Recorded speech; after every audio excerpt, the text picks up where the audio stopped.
Bonjour, nous sommes le mercredi 21 décembre 2011 à la Halle Saint-Pierre où les éditions Forges de Vulcain sont invitées par L'Œil d'Or, l'éditeur littéraire. Et cet après-midi, une carte blanche a été donnée aux éditions Forges de Vulcain autour d'un thème, la Révolution. Et on a donc utiliser ce thème pour parler de 4 livres qui, d'une façon ou d'une autre, sont des révolutions, soit des révolutions politiques, des révolutions esthétiques ou des révolutions poétiques. Et il est 15h et nous allons parler d'un ouvrage qui parle explicitement de la Révolution par rapport aux autres où on a dû faire un effort de métaphore pour réussir à parler de Révolution.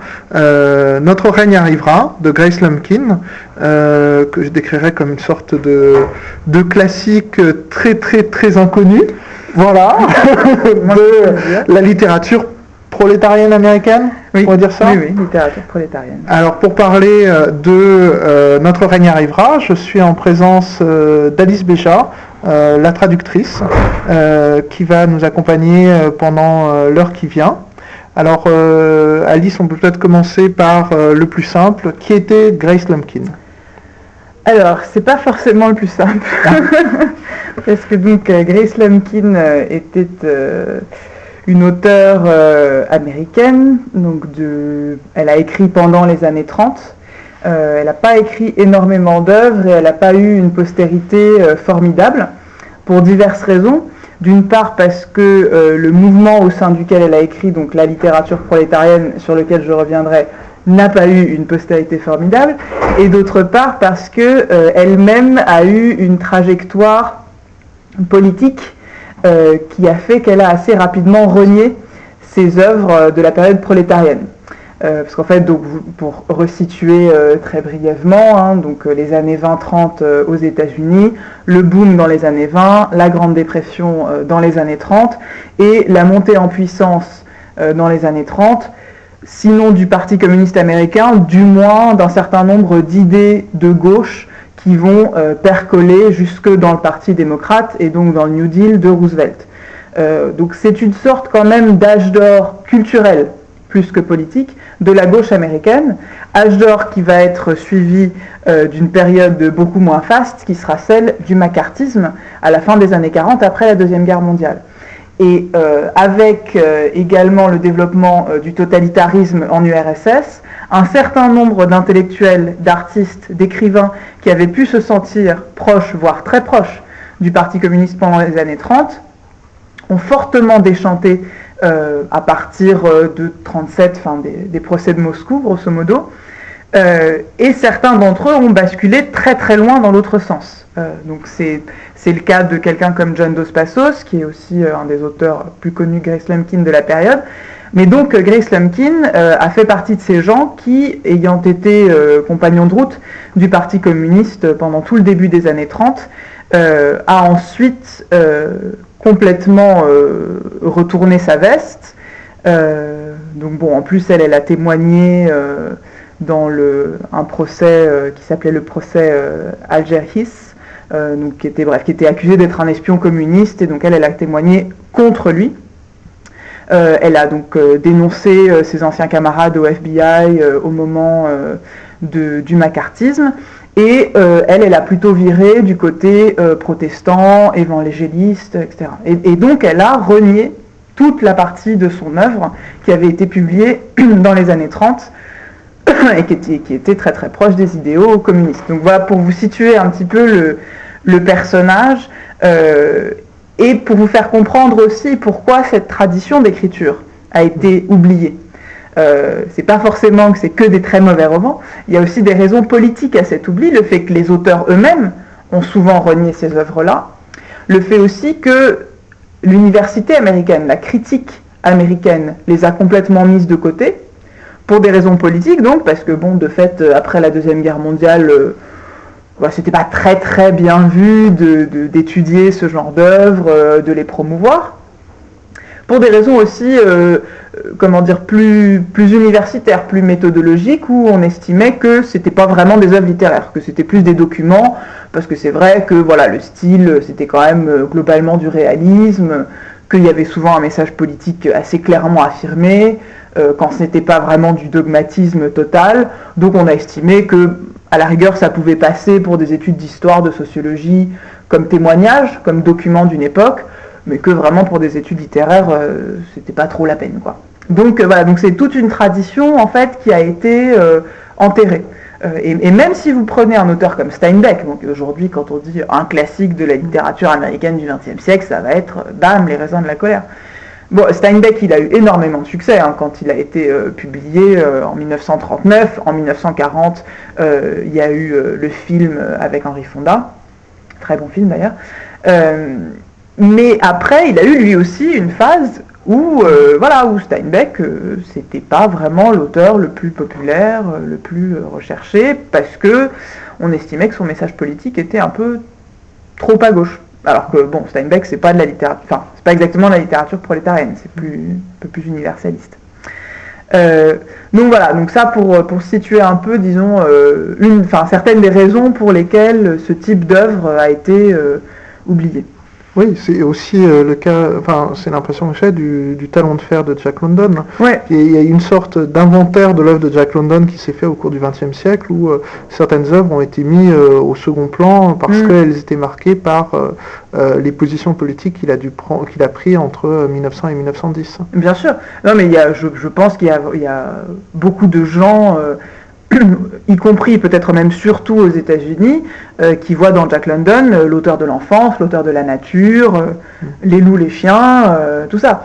Et effectivement, le talon de fer, c'est considéré. Alors que bon, Jack London était un des plus grands écrivains socialistes de son époque. Alors après, c'est particulier parce qu'il faisait beaucoup d'argent, qu'il avait des convictions qui semblaient parfois un petit peu contradictoires. Mais oui, bien sûr, il y a des auteurs qui ont été complètement oubliés, et puis il y a des auteurs qui étaient un peu plus divers, disons, dans leur production, dont on n'a retenu qu'une partie de l'œuvre, exactement pour les mêmes raisons. Et puis il y a des auteurs qui ont eux-mêmes participé à cet enterrement, en disant non, moi j'ai changé, tout ça c'est du passé, quoi. Je crois que Grace Lemkin, en fait, elle a interdit la republication, c'est ça. Donc c'était un best-seller qui en fait est devenu introuvable dans les années 50. Un best-seller. C'était un best-seller relatif. Non, mais c'est vrai que c'est un des romans de cette veine-là qui a eu quand même un succès relatif. Et dans les années 30, la littérature prolétarienne était reconnue pas seulement par les critiques communistes. Il y avait des critiques dans le New York Times qui, à l'époque, faut se rappeler, était un journal plutôt conservateur, qui était favorable à ce genre d'œuvre, qui trouvait que c'était intéressant, qu'il y avait des choses qui se disaient dans ces romans sur la vie dans les usines, sur la vie dans les fermes, qui ne se disaient pas ailleurs.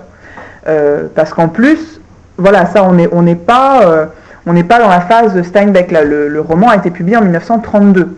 Donc c'est les tout débuts de la Grande Dépression, parce que le crack de Wall Street c'est en 1929, mais en fait les effets, sans vouloir faire de parallèle, mais on a eu un crack en 2008, les effets de la crise dans ce qu'on appelle l'économie réelle, dans l'emploi, dans la situation de la vie des gens, ça intervient 2-3 ans après. Et aux États-Unis, il y a eu 29, et en fait après c'est 31.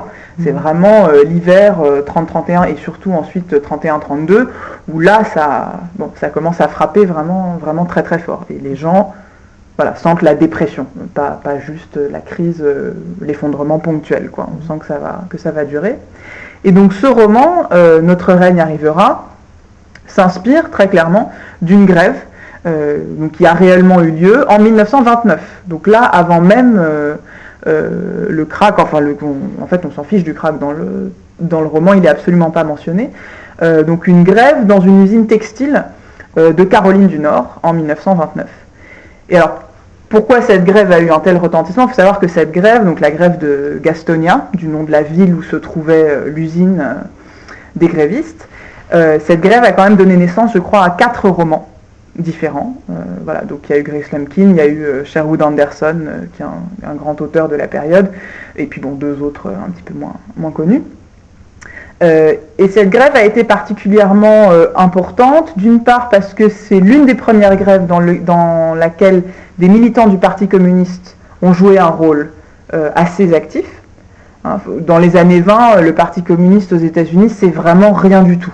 En plus, les membres sont en majorité étrangers. En fait, la plupart d'entre eux ne parlent pas anglais, parce que c'est des immigrés, souvent scandinaves. Hein. Il y a une très forte proportion de Finlandais, de Suédois, de Norvégiens, ou alors d'Europe de l'Est. Et le Parti communiste est divisé en fédérations de langage, ce qu'on appelle les language federations. Donc voilà, il y a le bout du Parti communiste qui parle finnois, le bout du Parti communiste qui parle polonais. Enfin, voilà, donc c'est considéré comme un mouvement vraiment, d'une part, un-American, comme on dit, donc non-américain, le terme qui va être ensuite repris par McCarthy, puis d'autre part, vraiment à la super marge de la vie politique américaine. Et à Gastonia, justement, il y a des militants communistes qui viennent pour aider les ouvriers dans leur organisation, en essayant de les récupérer, mais de manière moins agressive que ce qu'ils feront par la suite. Donc disons que ça leur permet quand même de gagner un certain nombre de sympathies. Et puis c'est une grève d'une ampleur assez grande et avec une très grande violence de l'autre côté, de la part non seulement des forces de l'ordre, mais des milices populaires, entre guillemets, donc recrutées parmi les habitants de la ville. Et donc il y a notamment un événement qui marque les esprits, qui marque aussi les intellectuels qui vont à Gastonia. C'est donc une ouvrière, mère de famille, qui s'était mise à composer des ballades, en fait, des chansons. Donc, bon, la chanson est une grande tradition des mouvements ouvriers, paysans, populaires, etc. Et aux États-Unis, dans cette période-là, il y a énormément de chansons, voilà, qu'on pense à Woody Guthrie, à Pete Seeger, enfin, tous les gens qui ont émergé à la fin des années 30.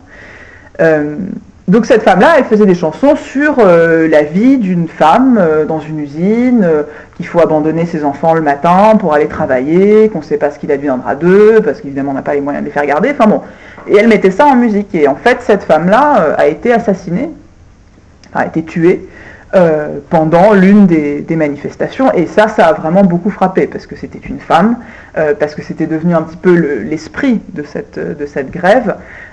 Et c'est aussi pour ça, voilà, c'est cette figure symbolique forte aussi qui, bien évidemment, a frappé des écrivains qui se sont dit on va essayer de rendre un petit peu ça. J'ai un peu perdu le fil. Et donc oui, donc Lumpkin va prendre cet événement pour en faire une véritable saga familiale. Parce que elle, ce qui l'intéresse, et c'est ça qui est intéressant dans le roman, c'est que c'est pas seulement de dire ah, les ouvriers vont pas bien et les patrons c'est des méchants, même si c'est ce qu'elle veut dire et elle l'affirme sans embâche, c'est aussi de montrer un parcours, le parcours d'une famille. Et ça c'est intéressant si on pense à Steinbeck aussi, de l'autre côté de la décennie des années 30, disons, de voir que cette idée de la famille, qui, non pas qui remplace, mais qui arrive dans le roman américain de manière très forte à cette période-là, par opposition à l'individu, hein, qui se débrouille tout seul, qui croit au rêve américain, qui progresse. C'est plus possible. Hein. Dans les années 30, l'individu qui conquiert tout et qui arrive par ses propres moyens, il y a un moment, personne n'y croit plus. Donc, il faut retrouver du collectif. Et comment on retrouve le premier collectif qu'on retrouve, au-delà même du syndicat, du parti, etc., c'est le couple, c'est la famille, c'est la tribu, entre guillemets, qui va essayer de se reconstruire. Et donc là, Grace Lumpkin, elle raconte l'histoire d'une famille, donc les McClure, qui sont au départ des fermiers, hein, des fermiers pauvres dans les montagnes des Appalaches, comme c'était le cas de beaucoup de fermiers à l'époque, et qui vont se retrouver à devenir ouvriers. Alors, ce qu'il y a d'intéressant là-dedans, c'est qu'il n'y a pas du tout d'idéalisation de la vie à la ferme. C'est pas genre, ah oui, l'agriculture c'est formidable parce qu'on vit de ses mains et après l'usine c'est horrible. Non, non. Ils sont fermiers, ils crèvent de faim. Hein. Ils sont au bord de la famine tous les hivers parce que, même si leur terre est à eux, c'est une terre qui est ingrate. Il y a des charges qui sont de plus en plus lourdes. Ils vivent dans une baraque en bois. Voilà, enfin, c'est des conditions de vie qui sont absolument misérables. Et là-dessus, moi je trouve ça intéressant, elle est très claire. Et elle montre aussi que la crise, elle n'a pas attendu les années 30. Il faut savoir que dans les campagnes américaines, il n'y a pas de boom dans les années 20. Les fermiers, ils meurent de faim dans les années 20. Alors on s'en rend compte que dans les années 30, parce qu'il y a des gens qui vont les prendre en photo, mais c'était déjà le cas avant. Pour eux, en fait, le 1929, si vous êtes un fermier assez pauvre dans le sud des États-Unis, ça ne change pas vraiment votre vie. Donc ça peut empirer un peu la situation, mais comme elle était déjà pas terrible avant, c'est pas très grave. Donc là, voilà, ils meurent de faim dans leur colline, mais bon, il y a quand même une certaine solidarité familiale, ils ont leurs voisins, mais bon, clairement, ils vont pas très très bien. Et là, on leur dit, il va se passer des choses, les choses vont changer. Donc ils sont complètement en autarcie, parce que c'est des paysages quand même assez inhospitaliers, c'est des vallées très encaissées, des montagnes assez abruptes et des hivers extrêmement rigoureux. Et on leur dit, voilà, on va vous demander de vendre votre terre parce qu'il y a une scierie qui va s'installer dans ces montagnes. Par contre, la bonne nouvelle, c'est que la scierie, elle va vous embaucher, elle va vous amener l'électricité, et donc votre vie va être transformée. Alors là, un moment de doute un petit peu, qu'est-ce qu'on fait ? Et alors après, il y a quelqu'un qui vient les voir et qui leur dit non, mais la scierie, c'est vraiment pas le bon plan. Parce que ce qui va se passer, c'est qu'est-ce qu'ils vont faire ? La scierie, ils vont arriver, ils vont couper tous les arbres. Une fois qu'ils auront pris les meilleurs arbres, ils vont s'en aller ailleurs, chercher d'autres forêts. Parce que par définition, une fois qu'il n'y a plus de bois, la scierie, elle n'a plus grand-chose à faire là. En revanche, si vous venez à la ville, là, il y a des vraies usines. Là, il y a des usines textiles où on pourra vous embaucher, où vos enfants pourront aller à l'école, ce qui n'est évidemment pas le cas dans les collines, où on vous donnera de l'argent, où vous aurez une jolie maison avec l'électricité dedans, vous aurez une vraie cuisinière, vous n'aurez plus besoin d'allumer le feu tous les matins en allant chercher le bois, enfin bref. Les conforts de la modernité, la possibilité pour vos enfants de vivre mieux que ce que vous avez vécu. Voilà, et donc là, il y a un vrai choix. Là, il y a un vrai choix sur lequel la famille se concerte. Qu'est-ce qu'on fait ? Est-ce qu'on reste ? Est-ce qu'on s'en va ? Voilà. Et ils vont finalement décider de partir. Et donc, c'est l'exode. Là encore, voilà, exode qu'on retrouvera de manière différente, certes, mais quand même, dans les raisins de la colère. Dans les raisins de la colère, donc les Jodes, ils sont expropriés de leur terre, ils doivent renoncer à être fermiers, et ils vont, alors eux, être embauchés plutôt pour de la cueillette, pas dans un contexte industriel. Mais voilà, cette idée de l'exode et de la mobilité forcée, c'est quelque chose qu'on retrouve vraiment dans tous les romans de la Grande Dépression. Et c'est particulièrement intéressant, pourquoi ? Parce que qu'est-ce que c'est l'un des mythes fondateurs de la nation américaine ? Je parlais tout à l'heure de l'individu, donc l'individu c'est fini. Un autre mythe fondateur de la nation américaine, c'est la mobilité. C'est que cet individu, justement, quand il y a quelque chose qui ne va pas, il suffit qu'il prenne ses clics et ses claques et il va recommencer ailleurs. Donc c'est une mobilité choisie, c'est l'idée du pionnier qui va défricher de nouveaux espaces et qui va construire son projet à la force du poignet en quelque sorte. Là non, là on n'est plus du tout dans le même type de mobilité, qu'on pense à Lumpkin ou à Steinbeck. Là c'est pas un choix, là on n'a pas le choix parce que si on ne bouge pas on meurt, et ce qu'on reconstruit c'est pas non plus nous qui le choisissons, on nous l'impose, et donc il y a une mobilité qui est assortie d'une forme d'emprisonnement en fait, paradoxalement, c'est-à-dire qu'ils vont devenir ensuite prisonniers de l'usine. Il y a plusieurs passages dans le roman où l'usine est comparée à un ogre qui mange les enfants des ouvriers. Donc voilà, donc il y a vraiment cette idée de mobilité forcée qui en fait se mue en emprisonnement, en impossibilité de sortir de sa condition. Donc évidemment, ils ne trouvent pas du tout ce qu'on leur avait annoncé dans l'usine. Et voilà, et la seule chose qui va peut-être leur permettre de s'en sortir, c'est de s'unir. C'est de comprendre qu'on ne peut plus réussir seul, qu'on ne peut plus croire à ce mythe du progrès, au mythe du self-made man, de croire que si on obéit à toutes les règles, si on fait bien tout ce qu'on nous dit de faire, forcément il y a un moment ça va marcher. Alors ils mettent longtemps, parce que le bouquin est assez gros, et il y a un moment où peut-être il leur vient à l'idée qu'il y a une autre manière de s'y prendre. Et ce qui est intéressant aussi, dans ce roman-là, pour le coup, par rapport à d'autres, Parce que bon, la littérature prolétarienne, je ne sais pas si vous avez peut-être des images du réalisme socialiste à la soviétique, quoi. C'est quand même l'image de l'homme musclé avec des gros bras, avec son marteau, sa faucille. Or là, le roman est écrit par une femme, et surtout, il y a un certain nombre des personnages majeurs du roman qui sont des femmes. Et ça tranche quand même au sein de la littérature prolétarienne américaine, où voilà, c'est quand même plutôt souvent les hommes qui font la révolution, parce que les femmes, il faut quand même qu'elles gardent les enfants, hein, parce que faut bien que quelqu'un le fasse. Alors que là, non, là, elles gardent les enfants et puis elles font la révolution aussi, ce qui est tout à leur honneur, puisque c'est vraiment pas facile. Mais donc ça, c'est un des points intéressants aussi du livre, qui lui permet aussi de sortir d'une forme de dogmatisme. Et c'est pas uniquement l'image, parce que l'image de la femme, on la retrouve chez Steinbeck, elle est très forte. Enfin, si vous avez lu le roman ou vu le film, Madge Ode, donc la mère de famille, c'est à bien des égards le personnage principal du roman. Mais alors là, c'est vraiment la femme nourricière, qui n'est pas soumise aux aléas du temps, parce que la femme, elle a une temporalité différente, elle s'inscrit dans la durée, elle voit au-delà des soubresauts, puisqu'elle a naturellement un temps cyclique et non pas un temps linéaire. Bon, c'est un personnage formidable, hein, je ne dis pas du tout le contraire. Mais bon, on reste quand même dans ces... là, il y a de ça, mais il y a aussi du différent. Il y a aussi des femmes qui vraiment assument des rôles beaucoup plus politiques, quoi, au sein de la communauté. Et donc voilà, donc moi je trouve que ce livre en particulier est inscrit donc dans ce mouvement prolétarien. C'est des œuvres, si vous voulez, qui montrent bien comment dans les années 30 on en arrive quand même si politiquement finalement ça donne pas des résultats très radicaux, parce que le New Deal de Roosevelt c'est très très bien, hein. Enfin il a inventé des choses formidables, mais bon, ça reste quand même pas du radicalisme, quoi. Mais justement, dans ces ouvrages-là, on voit à quel point les mythes fondateurs de la nation américaine, qui sont quand même bien bien résistants, il y a un certain nombre de penseurs, il y a un certain nombre d'artistes qui ont essayé de dire non mais peut-être qu'en fait ça marche pas tout à fait comme ça.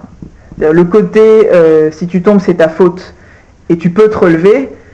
Enfin, il y a un moment, après 5 ans, ou je sais pas combien de temps de grande dépression, on dit, c'est-à-dire, moi, là, ça fait 5 ans que j'essaie de me relever tout seul, j'y arrive pas. Donc, c'est peut-être pas que moi le problème, quoi. Et ces auteurs-là, à travers aussi la forme littéraire, hein, parce que c'est bien sûr un travail politique, mais c'est aussi de se dire, voilà, est-ce que le principe, disons, du grand roman réaliste du 19e, l'individu face à la société qui dépasse des obstacles pour arriver, voilà, enfin bon, Rastignac ou ce que vous voulez, de se dire, finalement, il faut peut-être trouver autre chose. Est-ce que plutôt que de mettre un individu au cœur du roman, on ne pourrait pas mettre une famille, une voix collective, hein, il y a d'autres auteurs qui font un petit peu de la polyphonie, qui mettent des bouts d'articles de journaux, des chansons populaires dans leurs livres, pour essayer de créer un peu cette voix, quoi, ou de dire... bon voilà, il suffit pas de faire un road movie sur le mode je prends mes clics et mes claques et je m'en vais découvrir le pays. Alors qu'est-ce qu'on fait ? On va faire des romans sur les vagabonds, sur les hobos. Donc ces gens qui effectivement traversent tout le pays, mais en wagon à bestiaux et en mendiant pendant tout leur voyage. Donc c'est pas exactement la même image que celle que donnera Kerouac par exemple dans les années 50.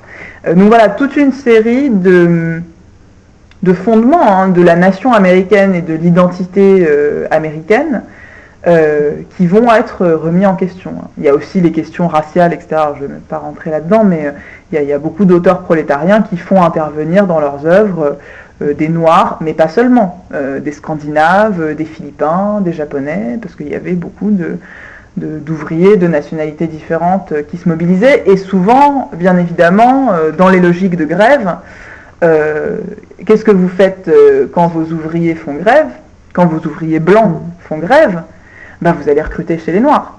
Parce que de toute façon, il n'y a pas tellement de communauté de lutte entre les deux, dans la mesure où souvent les ouvriers blancs sont racistes, hein, ça c'est clairement, à l'époque. Donc les Noirs, ça ne va pas du tout les déranger de prendre la place, entre guillemets, des autres. En plus, ils vont vous coûter moins cher, et ils vont casser votre grève. Donc voilà, un des combats du Parti communiste aussi, c'était de créer cette communauté de lutte. Ils ont plus ou moins réussi. Mais il y avait des endroits, et donc Gastonia notamment, où ils ont essayé justement d'aller voir les Noirs en leur disant « Déconnez pas les gars, en fait ça va pas vous servir à grand chose non plus, parce qu'une fois qu'ils auront cassé la grève, ils vous vireront aussi sec et vous retournerez dans votre ghetto, et puis bon, oui, vous aurez gagné $3, mais ça vous fera une belle jambe. Par contre, voilà, si vous vous mettez avec nous, voilà, on essaiera de vous faire embaucher, enfin, on va essayer de faire un truc donnant-donnant. » Donc voilà, il y a un certain nombre d'a priori qui ont été plus ou moins remis en question. Et surtout, les œuvres les plus radicales ont ensuite percolé dans la culture. Et donc des œuvres comme celle de Steinbeck, qui reste quand même assez politique dans son contenu, mais qui est plus dans une logique spirituelle, universaliste, disons, sont aussi nées parce que on était habitué, entre guillemets, un petit peu à ces idées-là, à ces images-là. Toute la grande vogue après 1935, des photos de fermiers, des documentaires photographiques sur les fermiers du Dust Bowl, donc la fameuse photo de Dorothea Lange, de la mère avec son enfant, etc. Voilà, ça c'est venu aussi en partie du fait que, comment dire, il y avait eu un travail exploratoire fait un petit peu en amont dès le début de la Grande Dépression. Mais c'est vrai que tout à l'heure j'avais mentionné London, mais son grand roman d'inspiration autobiographique, Martin Eden, c'est finalement un homme contre la société, et on a l'impression parfois que quelqu'un comme London, il est encore très très américain, au sens où il a une sympathie pour les courants socialistes, mais une sympathie qui est en fait l'effet d'une vertu très américaine qui est son goût pour la liberté sociale, c'est-à-dire la technique moi seul contre le monde.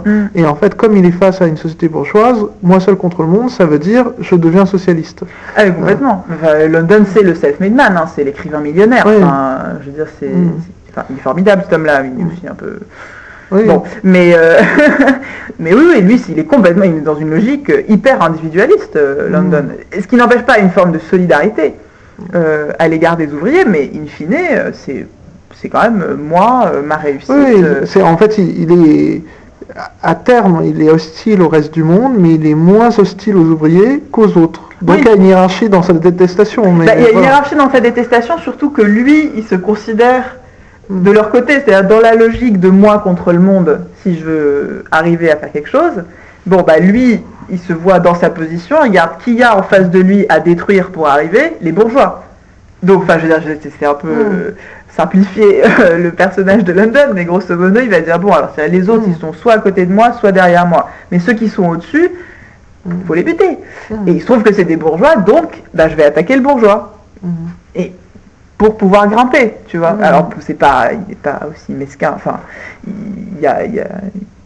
il a écrit une œuvre, etc., et il avait des convictions politiques, hein, c'est un peu schématique de dire ça, mais c'est vrai qu'il y a une perspective différente, et qui est aussi une perspective d'époque. Hein. London, c'est quand même avant, enfin, ça paraît, on est dans des décalages de 15 ans, c'est pas énorme, mais c'est quand même très important, parce que malgré tout, la Grande Dépression, pour ça, c'est clairement une rupture, et c'est vrai que les socialistes à la London, à la Debs, du début du XXe siècle, Upton Sinclair, il fait la transition entre les deux, donc il est un peu plus compliqué, mais était davantage dans une perspective individuelle. Enfin, c'est pas un hasard si le mouvement anarcho-syndicaliste a eu du succès à cette époque-là aussi.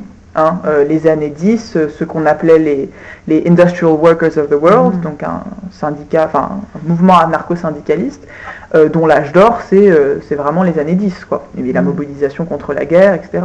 Bon, après, ils ont été complètement démantelés parce qu'ils ont eu des procès et on les a tous mis en tôle. Donc, on ne sait pas trop ce que vraiment ils seraient devenus si on leur avait laissé le loisir de subsister. Mais alors, en revanche, il y a quelque chose qui m'apparaît maintenant, c'est que parfois, en plaisantant, quand je présente ce livre, je dis que c'est l'anti-Petite Maison dans la Prairie.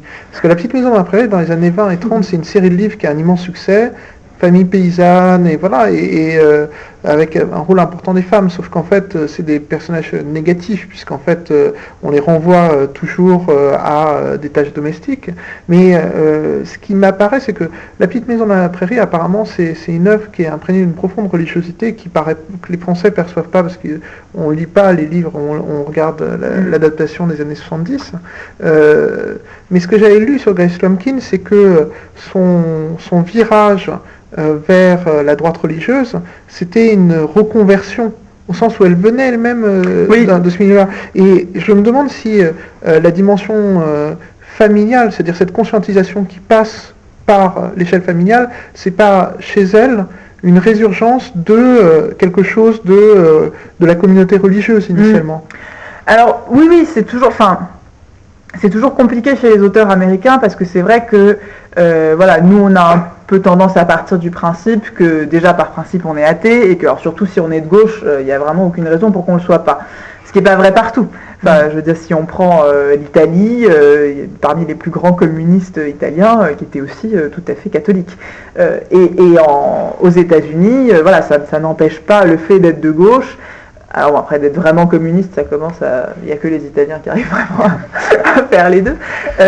Mais bon, en tout cas, c'est pas forcément contradictoire avec, sinon une religiosité très institutionnelle, du moins une forme de spiritualité ou de religiosité qui apparaît effectivement dans le roman. Mais alors, dans le roman, il y a cette idée de communauté, mais en même temps, la religion est quand même largement critiquée. C'est-à-dire qu'il y a beaucoup de personnages, je vous encourage à le lire, mais il y a beaucoup de personnages de pasteurs dans le roman. Donc quand même, la plupart sont plutôt du côté des riches, et expliquent aux pauvres qu'ils sont bien gentils, mais que comme de toute façon ils seront récompensés dans le royaume de Dieu, ils vont être bien gentils et s'accommoder des inégalités telles qu'elles existent sur cette terre, puisque finalement c'est pas le plus important. Donc c'est quand même ça qui ressort. Et après, ça c'est sûr qu'il y a un certain nombre d'auteurs aussi qui ont translater cette spiritualité sur le politique, puisque bien évidemment la communauté politique, qu'elle soit syndicale, qu'elle soit celle du parti, ça c'est une banalité de le dire, devient aussi une forme de spiritualité, de dévotion et de religiosité. Et si on prend, je reviens toujours à Steinbeck, mais il me semble que les parallèles sont intéressants, puis ça a le mérite d'être une œuvre dont tout le monde a entendu parler. Chez Steinbeck, cette dimension spirituelle, qui n'est pas proprement religieuse, parce qu'il y a tout un fond émersonien, mais elle est très très présente. Enfin, je veux dire, Tom, quand il est poursuivi par la police, il va dans la nature et son épiphanie, il l'a en observant la création naturelle. C'est pas complètement un hasard.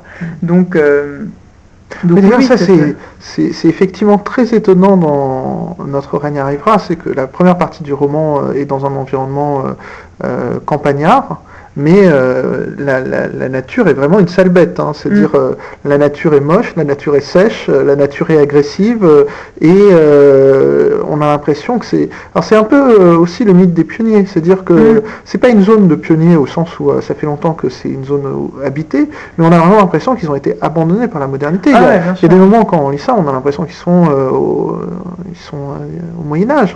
Oui, complètement, et de toute façon, la figure du pionnier, il y a le personnage du grand-père dans ce roman, qui est très clairement modelé sur la figure du pionnier, mais justement un pionnier qui n'a plus aucun sens, parce qu'il est beaucoup trop tard pour être pionnier. On se dit, mais qu'est-ce qu'il fait là? C'est pas possible, il devrait avoir domestiqué depuis bien longtemps cet environnement, ils auraient dû créer de la richesse. Si tout était à sa place dans le monde américain tel qu'on nous le présente, ces gens-là ne devraient pas exister. Cet environnement, à la limite, ne devrait pas exister. Et c'est ça qui est intéressant, justement, c'est ce côté... ce côté vraiment hostile, hostile de tout, hostile de la nature, hostile ensuite de l'usine. C'est qu'il n'y a pas un avant, et c'est pas un roman de paradis perdu. Il n'y a pas de paradis. Donc voilà, c'est pas, si vous êtes déprimé et tout ça, vous avez besoin d'une lecture joyeuse pour Noël, c'est pas le meilleur. Mais sur ce que tu disais sur La Petite Maison dans la Prairie, c'est intéressant parce qu'évidemment, là, on reste, même si je parlais de l'apogée de la culture de gauche dans les années 30, on reste dans des courants, la littérature populaire de l'époque, c'est pas la littérature prolétarienne. Ce qui est intéressant, c'est que si vous prenez la fin des années 30, deux des livres qui ont le plus de succès, aussi bien les livres que les films, c'est d'un côté Steinbeck, donc Les raisins de la colère, et de l'autre côté Margaret Mitchell, Autant en emporte le vent, qui alors là est un livre radicalement conservateur, le mythe du vieux Sud, etc. Alors qu'au même moment, vous avez des gens qui publient, des gens comme Faulkner, des gens comme Zora Neale Hurston, qui est une auteure noire américain qui parle aussi du Sud. Enfin voilà, vous avez toujours bien sûr des pôles très très différents qui cohabitent et qui sont aussi, enfin je veux dire c'est normal, hein, en période de crise, les gens ils ont besoin d'évasion, et si vous leur mettez Scarlett O'Hara, par ailleurs moi c'est un roman que j'aime beaucoup, hein, Autant on emporte le vent, c'est formidable, enfin ça vous entraîne, ça a un souffle épique, qu'a aussi Steinbeck, donc ça c'est intéressant parce que c'est deux romans qui ont eu beaucoup de succès, pour des raisons qui sont pas si antithétiques, hein, du point de vue strict de l'identification de voilà, vous êtes porté par une œuvre. Après c'est pas du tout le même type d'écriture, c'est pas du tout le même type de sujet, mais voilà, donc on a toujours un peu les deux veines, hein. De même c'est la grande période du documentaire social, c'est aussi la grande période de ce qu'on appelle la screwball comedy, donc des comédies ou des comédies musicales hollywoodiennes, où vous avez des jeunes femmes légèrement vêtues qui dansent, et puis il y a des pluies de pièces d'or qui leur tombent dessus, en 1933. Mais enfin, c'est logique, je veux dire, mais c'est vrai que la Grande Dépression, moi je parle des États-Unis parce que c'est ce que je connais le mieux, est intéressante parce que c'est une crise extraordinairement profonde qui a produit une culture absolument hallucinante. Enfin, et qui jusqu'à aujourd'hui, les images de la Grande Dépression, les œuvres de la Grande Dépression sont très identifiables par n'importe quel Américain. Enfin, vous lui montrez, voilà, vous parlez de Steinbeck, vous lui montrez les photos de Dorothea Lange. Bon, après, il y a tout le jazz, enfin, je ne vais pas parler musique, mais voilà, il y a vraiment une effervescence culturelle extraordinaire. Comme quoi, voilà, enfin, l'art et la crise, la littérature et la crise, c'est pas des choses qui sont antithétiques. Moi, ce qui me frappe beaucoup dans la crise qu'on connaît actuellement, c'est que la culture, enfin, je sais pas vous, mais moi, je la vois pas. Enfin, on voit pas justement cette mise en mots, cette mise en image, comment on en parle, comment on la décrit. De manière aussi même détournée, même il s'agit pas simplement de faire des documentaires sur les gens qui ont perdu leur travail, hein, même si c'est très intéressant, mais voilà, une espèce de récit de la crise, hein, comme ce qu'a fait Steinbeck par exemple. Je ne vais pas vous dire qu'il faut un Steinbeck aujourd'hui, mais quand même on a l'impression et que y compris dans le fait de vivre cette crise et de la comprendre, c'est quelque chose qui manque. Parce que, enfin voilà, après c'est moi, mais je pense que les écrivains, les artistes peuvent offrir des solutions auxquelles les économistes et les politiques pensent pas forcément, et puis des solutions qui sont aussi des solutions imaginatives, qui sont aussi des solutions à long terme, voilà, et qui peuvent sortir de cette espèce de mur dont on a l'impression qu'il est à 5 cm de notre visage de manière perpétuelle, quoi. Mais alors, je te remercie vraiment beaucoup parce que le but en fait d'exhumer un chef-d'œuvre inconnu comme ça, c'est pas simplement, je disais à une autre occasion, de rendre son honneur à un auteur disparu, mais c'est aussi de montrer l'actualité de quelque chose. Et c'est vrai que, mais ça rejoint aussi des discussions qu'on a eues sur le fait que les artistes, à mon avis, c'est eux qui sont les vrais vecteurs de valeur. Et donc c'est eux qui structurent l'imaginaire, qui créent des hégémonies, et après le reste, c'est-à-dire l'économie réelle et tout ça, ça suit ce type de choses. Et je vois effectivement comme la culture des années 30, et en même temps je dirais que c'est une culture mais tu l'as souligné, qui a deux versants, c'est-à-dire l'explosion d'Hollywood à ce moment-là. Alors c'est vrai que c'est lié à un élément technique, c'est le développement du cinéma parlant, mais c'est le cinéma de divertissement des années 30, c'est-à-dire qu'encore aujourd'hui, le cinéma américain est structuré par l'événement des années 30. Hein. Voilà, quand tu parlais d'Emerson, mais quand Cavell, le philosophe spécialiste d'Emerson, parle du cinéma américain, de ce qui structure le cinéma américain, il choisit 7 films pris entre 1929 et 1947. Hein. Voilà. Et pour lui, ça ne veut pas dire qu'on n'a pas fait des grandes œuvres, mais il n'y a plus d'œuvres épocales. Voilà, enfin, mais alors, sauf que les années 30, il y a vraiment cette ambivalence de l'explosion d'une industrie du divertissement et de l'autre côté, le développement d'une sorte de culture. Alors, est-ce que c'est vraiment de la culture populaire, ce type de la culture ouvrière comme ça, ou est-ce que c'est de la culture ouvrière, ça, ce type de choses? Est-ce que la culture littéraire est une culture ouvrière? Pas du tout. D'accord. Ce qui est un des principaux échecs de la littérature prolétarienne, c'est que la littérature prolétarienne n'était absolument pas lue par les prolétaires. Enfin, ça, c'était pas spécifique aux États-Unis. Hein. En France, il y a eu aussi un mouvement similaire, et il y a eu une enquête en fait qui a été menée par des journalistes en 1934 pour dire voilà qui lit, déjà qui les écrit, et puis qui les lit. Et alors après, bon, moi je vous ai passé toutes les discussions parce que sur la définition de la littérature prolétarienne, il y a des débats sans fin qui ont duré très très longtemps et en fait personne n'a très bien réussi à trancher. Est-ce que la littérature prolétarienne doit forcément être écrite par un prolétaire? Non, on ne voit pas pourquoi quelqu'un de la classe moyenne ne pourrait pas écrire sur des usines. Enfin, voilà. Mais il y avait des choses comme ça, il y avait des gens qui disaient, ah bah non, si c'est pas écrit par un ouvrier, par définition, il y a une optique de classe, oui, parce qu'en plus il faut se replacer dans la période et le vocabulaire marxiste ou marxisant, de gens qui n'avaient souvent pas lu Marx, mais bon. Enfin voilà, donc non, c'était un échec de ce point de vue-là, parce qu'elle était principalement écrite par des gens de la classe moyenne et lue par des gens de la classe moyenne. Il y avait quelques écrivains qui venaient du milieu ouvrier, hein, qui ont effectivement écrit ces œuvres-là. Et après, il y avait des revues comme New Masses, qui ouvraient leurs colonnes aux paysans, aux ouvriers, qui pouvaient envoyer leurs poèmes ou leurs récits, mais il est clair que de manière... enfin, je veux dire que la culture populaire de l'époque, c'est les comédies légères d'Hollywood, c'est la pulp fiction qui fait un tabac à cette époque-là. D'ailleurs, il y a de nombreux écrivains prolétariens qui écrivaient des romans prolétariens et qui se sont ensuite rapidement reconvertis dans la pulp fiction.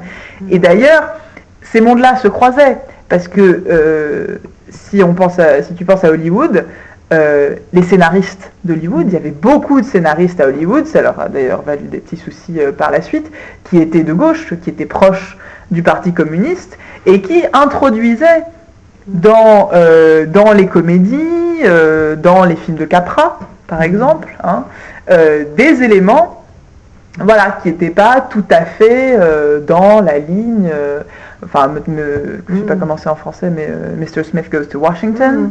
Voilà, le scénariste de ce film-là était assez proche du Parti communiste. Donc, c'est pour ça que c'est intéressant. Il faut toujours avoir à l'esprit, bien sûr, ces deux veines, mais il faut aussi toujours avoir à l'esprit le fait que c'est moins étanche que ce qu'on a tendance à penser. C'est-à-dire qu'il n'y a pas d'un côté le divertissement pur où c'est que de l'évasion, ou voilà, par ailleurs dont on a besoin aussi, et de l'autre côté le pur militantisme que personne ne lit, et un certain nombre de choses passent dans la culture grâce au divertissement, parce que la majorité des gens, enfin jusqu'à aujourd'hui, ne lit pas ce genre de livre.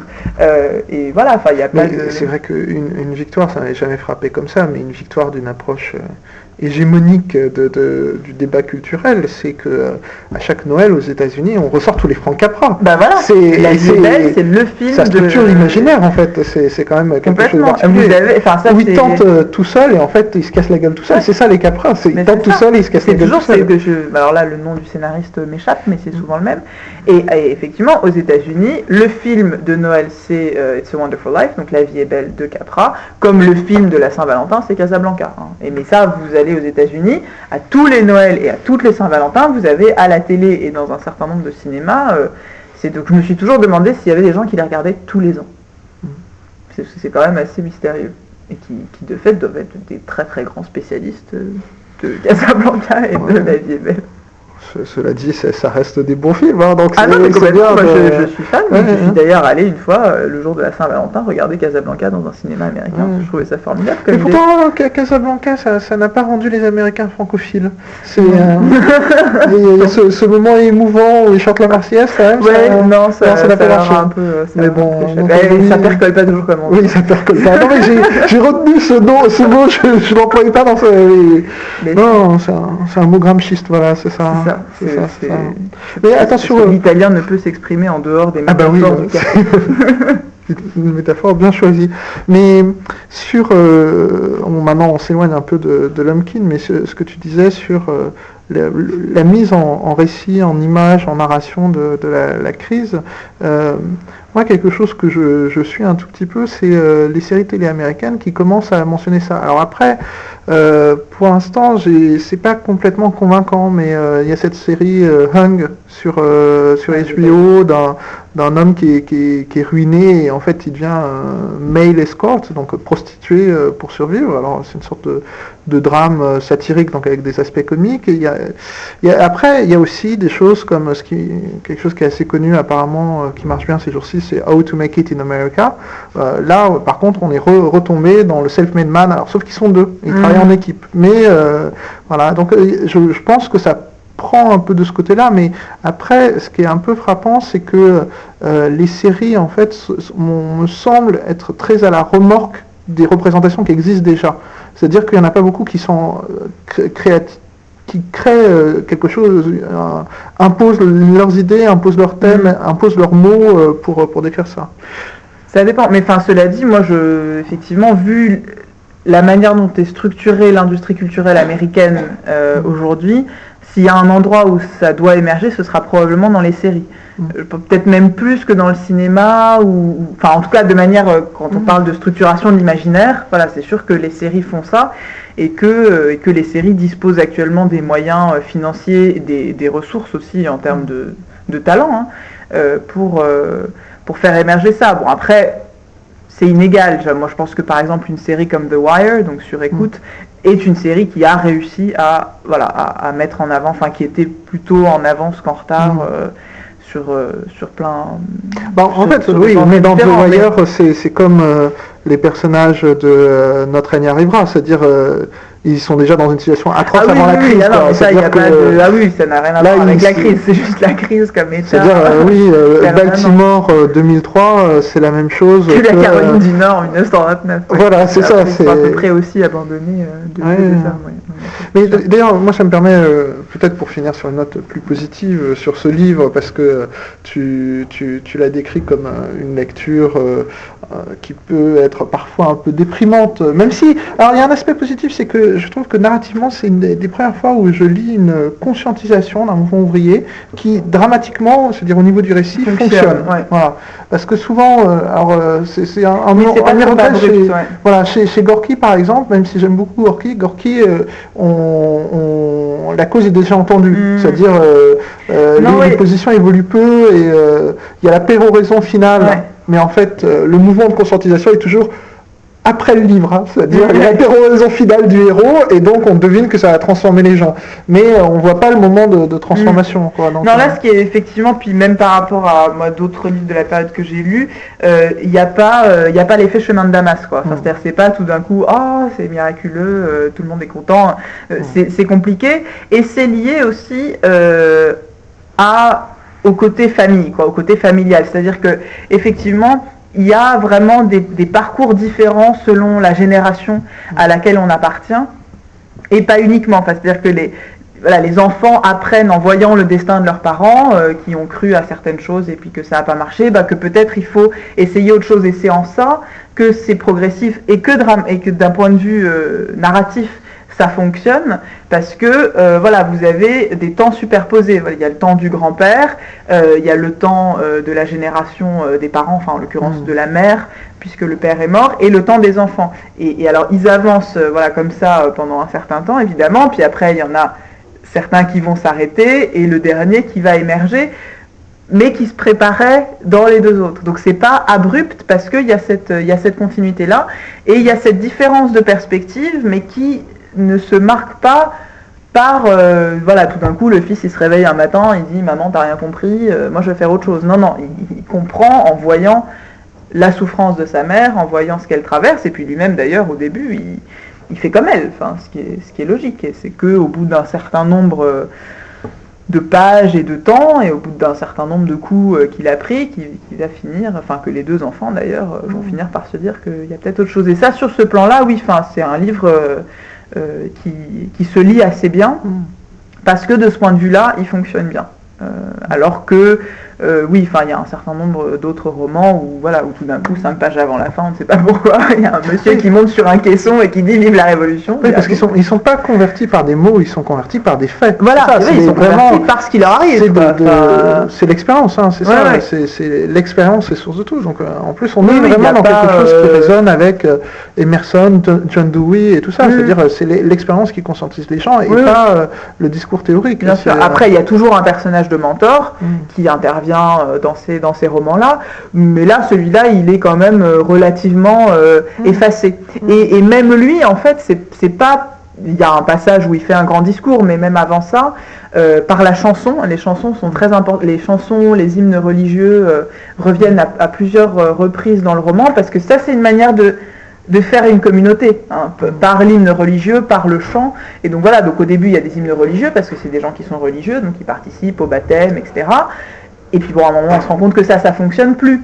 Et donc, il va y avoir les chants qui vont prendre cette place-là, pour créer une communauté d'un ordre différent. Bien, chère Alice, merci beaucoup. C'était donc Alice Béja à la Halle Saint-Pierre, à l'invitation des éditions Aux Forges de Vulcain, pour nous parler de sa traduction de Notre règne arrivera de Grace Lumpkin.